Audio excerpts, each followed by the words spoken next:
মরা রিক্সা। তোমার কারণে প্রত্যেকদিন আমার সংসারে একটা না একটা আগুন জ্বলেই জ্বলে। তোরে দিয়ে যদি আমার ঘরে কোনো ইনকাম না আসে, কোনো কামাই রোজগার না হয়, তাহলে তোর এখানে কেন রাখবো? তোর কি দরকার এখানে? তুই একটা অলক্ষী মানুষ, যেরকম অলক্ষী হয় না, তুই হচ্ছিস আমার সংসারে এরকম একটা অলক্ষী।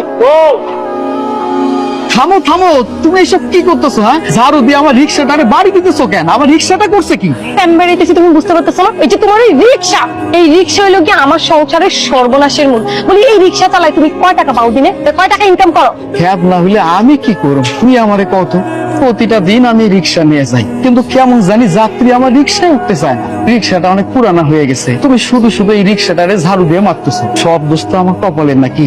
আর যাই হোক, এই রিক্সাটা আমার কাছে লক্ষ্মী।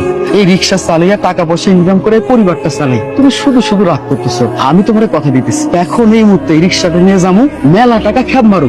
দেখো তুমি প্রত্যেকদিন তোমার এক ডায়লগ শুনতে শুনতে আমার কাছে আর ভালো লাগে না।